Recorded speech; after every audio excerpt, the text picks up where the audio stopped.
ధర్మాసనం తెలంగాణ విద్యుత్ సంస్థలు వేసిన పిటిషన్ను కొట్టివేసింది. జీతాలు ఇతర సమస్యలపై ఉద్యోగులు సరైన ఫోరంను ఆశ్రయించాలని ధర్మాసనం పేర్కొంది. ధర్మాధికారి కమిటీ ముగింపు నివేదికను సవాల్ చేసిన తెలంగాణ జెన్కో, ట్రాన్స్కో, డిస్కాంలు, పలువురు ఆంధ్రప్రదేశ్ ఉద్యోగులు ఈ పిటిషన్ వేశారు. ఆంధ్రప్రదేశ్ విద్యుత్ సంస్థల ఉద్యోగులను రిలీవ్ చేసినప్పటికీ తెలంగాణ విద్యుత్ సంస్థల విధుల్లో చేర్చుకోలేదని పలువురు ఉద్యోగులు కూడా పిటిషన్ దాఖలు చేశారు. రిలీవ్ అయిన ఉద్యోగులు గత 4 నెలలుగా వేతనాలు లేక ఇబ్బందులు పడుతున్నారని ఉద్యోగుల తరఫున సీనియర్ న్యాయవాది నరసింహ కోర్టు దృష్టికి తీసుకువెళ్లారు. వివాదంలో లేని 584 మందిని రాష్ట్రానికి అదనంగా కేటాయించారని తెలంగాణ విద్యుత్ సంస్థలు అభ్యంతరం వ్యక్తం చేశాయి.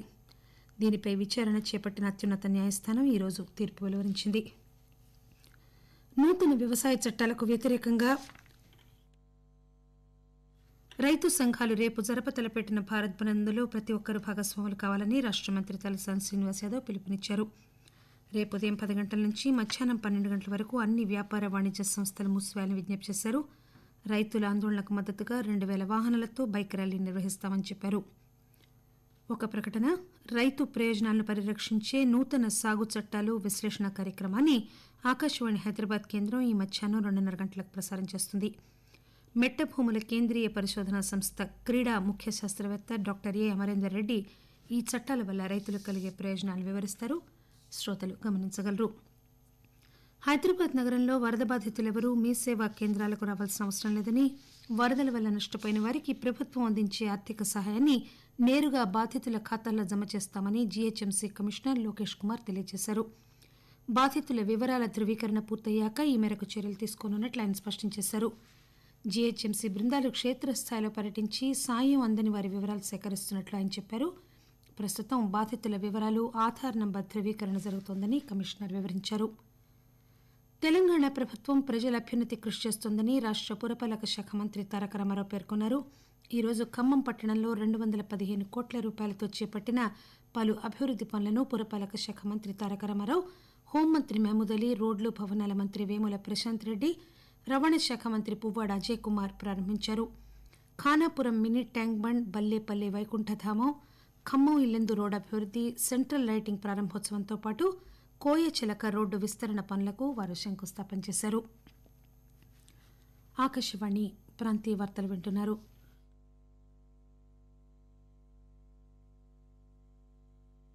దేశ భద్రతను కాపాడుతున్న సైనికుల సేవలు మరువలేనివని గవర్నర్ డాక్టర్ తమిళిసై సౌందరరాజన్ అన్నారు. ఈరోజు సాయుధ దళాల పతాక దినోత్సవం సందర్భంగా ఒక సందేశమిస్తూ సైనిక కుటుంబాలకు తోడ్పాటు అందించేందుకు సాయుధ దళాల పతాక దినోత్సవం జరుపుకుంటున్నామని, పౌరులు ముందుకొచ్చి అమర జవాన్ల కుటుంబ సభ్యులకు సహాయ సహకారాలు అందించాలని గవర్నర్ కోరారు. ప్రతి ఒక్కరూ పతాక దినోత్సవం విరాళం రూపంలో సహాయం అందించాలని విజ్ఞప్తి చేశారు. కరీంనగర్లోని జిల్లా సైనిక సంక్షేమ కార్యాలయం ఉమ్మడి జిల్లాలోని మాజీ సైనికులు, వారి కుటుంబ సభ్యులకు పలు సంక్షేమ పథకాలు అమలు చేస్తోంది. జిల్లా సంక్షేమ అధికారి లెఫ్టినెంట్ కె ప్రవీణ్ కుమార్ ఈ పథకాల గురించి ఆకాశవాణికి వివరిస్తూ, నా పేరు లెఫ్టినెంట్ కె ప్రవీణ్ కుమార్. మాజీ సైనికులకు వెల్ఫేర్ స్కీమ్స్ అన్ని అమల్లో కేంద్ర ప్రభుత్వము, రాష్ట్ర ప్రభుత్వం ఇచ్చే రాయితీల గురించి వివరంగా తెలియజేయడం అవుతుంది. మాజీ సైనికులకు కేంద్ర ప్రభుత్వము, రాష్ట్ర ప్రభుత్వము అనేకమైనటువంటి సౌకర్యాలు కల్పిస్తుంది. నా పేరు మమత, కమన్పూర్ మండల్, పెద్దపల్లి జిల్లా. మా ఆయన ఒక జవాన్. తను ఆర్మీలో 2013లో జాయిన్ అయ్యారు. 2018లో మ్యారేజ్ అయింది. జమ్మూ కాశ్మీర్ కి ట్రాన్స్ఫర్ అయింది. విధి నిర్వహణలో వీరమరణం చెందాడు. యూనిట్ తరపు నుండి మాకు ఆర్థిక సహాయం మాకు అందించారు. తెలంగాణ తరపు నుంచి కూడా ఆర్థిక సహాయం అందిస్తున్నారు. ఇటీవల వీరమరణం పొందిన పెద్దపల్లి జిల్లాకు చెందిన అమరవీరుడి భార్య మమత ఆకాశవాణికి తెలియజేసిన వివరాలవి.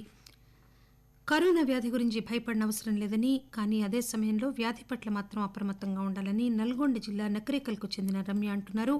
ప్రభుత్వ వైద్యాధికారులు సూచనలు పాటిస్తే వ్యాధి బారిన పడకుండా ఉండవచ్చునని ఆమె ఆకాశవాణితో అన్నారు. నా పేరు రమ్య, నకరేకల్ మండలం. గత 15 రోజులుగా నాకు ఫీవర్ రావడంతో ప్రభుత్వ ఆసుపత్రిలో కరోనా టెస్ట్ చేయించుకోవడం జరిగింది. నాకు పాజిటివ్ వచ్చినట్టుగా నిర్ధారించడం జరిగింది. ప్రభుత్వం వారిచ్చిన కిట్ ని యూజ్ చేయడం వల్లనే నేను 10 రోజుల్లో కోలుకోవడం జరిగింది. అతి త్వరగా తగ్గడం అనేది నాకు సంతోషంగా ఉంది. దివ్యాంగుల వైకల్య పర్సంటేజ్ ధృవీకరించడానికి ఏర్పాటు చేసే సదరం క్యాంపులకు దివ్యాంగులు ఆన్లైన్లో స్లాట్ బుక్ చేసుకోవాలని, వారిని మాత్రమే క్యాంపులకు అనుమతించడం జరుగుతుందని నిజామాబాద్ జిల్లా కలెక్టర్ సి నారాయణ రెడ్డి తెలిపారు. జిల్లాలోని 3 డివిజన్ కేంద్రాల్లో ఈ క్యాంపులు నిర్వహిస్తున్నట్లు తెలియజేశారు. నిజామాబాద్లో ఈరోజు, బోధన్లో 9వ తేదీన, ఆర్మూర్లో 16వ తేదీన ఆయా ప్రభుత్వ ఆసుపత్రుల్లో ఈ సదరం క్యాంపు నిర్వహించడం జరుగుతుందని వివరించారు. ఆన్లైన్లో స్లాట్ బుక్ చేసుకున్న దివ్యాంగులకు మాత్రమే ఈ క్యాంపుల్లో పరీక్షలు నిర్వహించే విధంగా ప్రచారం చేయాలని అధికారులకు సూచించారు. రైతులు ధాన్యాన్ని నూర్పిడి చేసుకోవడానికి ప్రభుత్వం రైతు పొలాల్లో శాశ్వత కళ్లాలు ఏర్పాటు చేపట్టింది. జోగుళాంబ గద్వాల జిల్లాలోని ఆలంపూర్ నియోజకవర్గంలో 1508, గద్వాల నియోజకవర్గంలో 1255 కళ్లాలు నిర్మించనున్నారు. వీటి కోసం కేంద్ర ప్రభుత్వం అమలు చేస్తున్న ఉపాధి హామీ పథకం నిధుల నుంచి ఇప్పటికే నిధులు మంజూరయ్యాయి. ఇప్పటివరకు జిల్లాలో 536 కళ్లాల పనులు ప్రారంభం కాగా 70 కళ్లాలకు నిధులు కూడా విడుదల చేశారు. ప్రస్తుత ఖరీఫ్ మార్కెటింగ్ సీజన్లో కేంద్ర ప్రభుత్వం కనీస మద్దతు ధరకు ప్రస్తుతం అమల్లో ఉన్న పథకాల కింద రైతుల నుంచి ఖరీఫ్ పంటలు కొనుగోలు చేస్తోంది. ప్రస్తుత సీజన్లో 32,92,000 మంది వరి రైతులు దేశవ్యాప్తంగా 63,563 కోట్ల రూపాయల మేరకు పంటల కొనుగోలు వల్ల ప్రయోజనం పొందారు. ప్రస్తుత ఖరీఫ్ సీజన్లో వరి కొనుగోళ్లు తెలంగాణ, ఆంధ్రప్రదేశ్ రాష్ట్రాలతో సహా దేశవ్యాప్తంగా అనేక రాష్ట్రాల్లో సజావుగా జరుగుతున్నట్లు వ్యవసాయ మంత్రిత్వ శాఖ తెలియజేసింది. కొమరం భీం ఆసిఫాబాద్ జిల్లా పెంచికల్పేట మండలం కొండపల్లి గ్రామంలో పెద్ద పులి దాడిలో మృతి చెందిన పసుల నిర్మల్, విఘ్నేష్ కుటుంబ సభ్యులను అటవీ శాఖ మంత్రి ఇంద్రకరణ్ రెడ్డి ఈరోజు పరామర్శించారు. తెలంగాణలో గడిచిన 24 గంటల్లో 33,000కు పైగా కరోనా పరీక్షలు నిర్వహించగా 517 మందికి కరోనా వైరస్ పాజిటివ్ నిర్ధారణైంది. దీంతో రాష్ట్రంలో ఇంతవరకు కరోనా సోకిన వారి సంఖ్య 2,73,858కి చేరింది. రాష్ట్ర వైద్య ఆరోగ్య శాఖ ఈ ఉదయం విడుదల చేసిన బులెటిన్ ప్రకారం కరోనా నుంచి నిన్న మరో 862 మంది కోలుకున్నారు. దీంతో రాష్ట్రంలో కరోనా రికవరీ రేటు స్వల్పంగా పెరిగి 96.62% నమోదైంది. ఇంతవరకు కోలుకున్న వారి సంఖ్య 2,64,606కి పెరిగింది. ప్రస్తుతం రాష్ట్రంలో యాక్టివ్ కోవిడ్ కేసుల సంఖ్య 7,000కు పైగా ఉండగా అందులో 5,800 మందికి పైగా హోమ్ ఐసోలేషన్లో ఉన్నారు. కాగా నిన్న మరో 2 మరణించడంతో రాష్ట్రంలో ఇంతవరకు కరోనా కారణంగా మరణించిన వారి సంఖ్య 1,474గా నమోదైంది. జీహెచ్ఎంసీ పరిధిలో తాజాగా 102 కరోనా పాజిటివ్ కేసులు నమోదయ్యాయి. విశేషాలు మరొకసారి.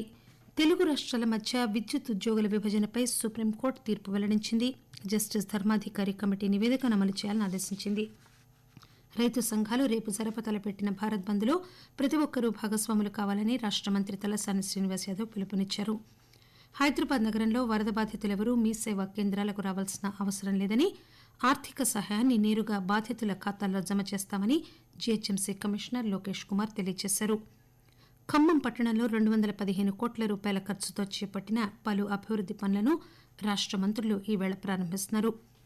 ఈరోజు సాయుధ దళాల పతాక దినోత్సవం జరుపుకుంటున్నారు. మరిన్ని న్యూస్ అప్డేట్స్ కోసం ఆకాశవాణి ప్రాంతీయ వార్తా విభాగం ట్విట్టర్ హ్యాండిల్ @AIRnews_HYD ఫాలో కండి. AIR న్యూస్ హైదరాబాద్ యూట్యూబ్ ఛానల్కి సబ్స్క్రైబ్ చేయండి. ఆకాశవాణి ప్రాంతీయ వార్తలు ఇంతటితో సమాప్తం.